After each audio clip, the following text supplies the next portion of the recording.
everyone, today I'm gonna do my July TBR. So this month I don't have a lot of plans. I'm not very strict with my TBR this month. I have two arcs for August that I want to read, and other than that I'm just doing that TBR because I'm gonna be at my parents' house for basically all of July, and I'm just gonna show you the books that I bring. Will I end up reading them? I don't know. Sometimes, or like 99% of the time when I am at my parents' house, I will not read at all. But I always bring a stack of books and I'm like, I want to read so much, and then I end up reading nothing, but I still thought I'd just show you them. I am currently very much in a fantasy kind of mood, so I've kind of tried to bring fantasy-ish books, some different ones in there, but like fantasy-ish books. These are the 5 physical books that I will just bring with me on my kind of holiday, and yeah, just gonna tell you about them and then about the 2 arcs. So first off, I have Glitter by April Lynn Pike. This is a book that I just recently hauled. This is a dystopian about, I think I keep saying dystopian, maybe it's not, but probably it is, but it is about this, you know, society that live in the Palace of Versailles like it's still the 18th century, whereas outside it is like modern day life. Just very much intrigues me, and I, you know, in my recent book haul said I want to read that super soon, so I'm bringing it with me. The same goes for The Last Magician by Liza Maxwell. This is another book that I just recently hauled and said I want to read super soon, so I thought this is the perfect opportunity to bring this to my parents' house.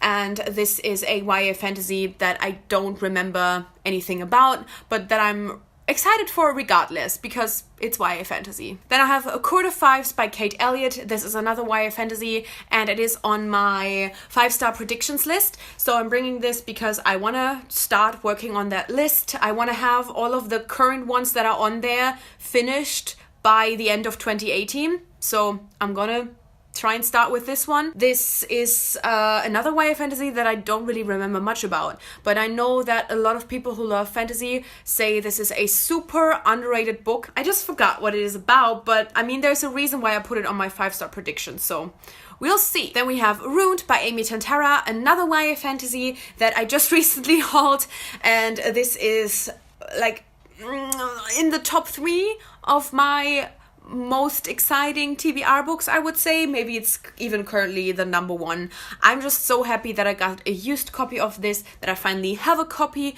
and I said I want to read it soon, just as with the other ones, so I will read it soon. I think this is actually the one that has the highest chance of actually getting read while I'm at my parents' house, so wish me luck. But yeah, super excited about this one.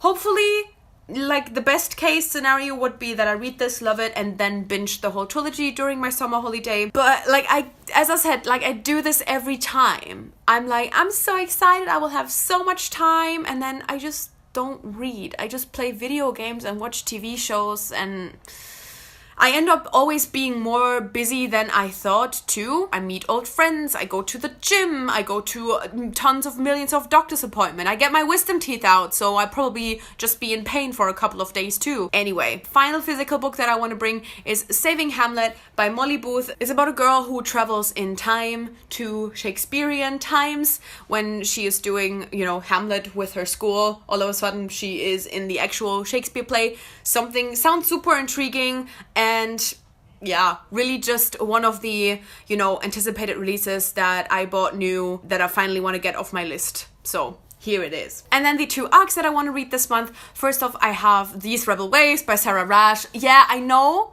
I always put arcs on my TBRs 2 months ahead, and I'm like, I'm so excited to read this. I will already read it this month, then I'll have it done, and then I don't end up doing it and have to put it on next month's TBR as well. Here it is. I've said it a million times. Gay Pirates. I'm sorry, okay? I'm actually gonna get to it, okay? I'm actually gonna get to it. And the other one I have is Touch of Gold by Annie Sullivan. This is another YA fantasy. I talked about this in my most anticipated releases just recently, but it is about a girl who has a skin that shines golden. She has some special magic ability that she has to hide. It sounds like the kind of generic concept with a different thing around it. Do you know what I mean? Like, the whole secret ability thing, that's like the generic stuff, but then the whole, you know, gold thing sounds different. So I'm really intrigued and I hope I love it. So yeah, this is everything that I want to try and read in July. I really want to try, okay? I really, really want to try. If I read 3 books in July, I'll be happy. I can do that. Okay, I'm gonna read 3 books in July. I don't care what kind of books. I want to read 3 books in July. Wish me luck, and I hope your July will go well as well. I want to know what you're going to read this month, and thank you so much for watching. I guess I'll see you soon. Bye!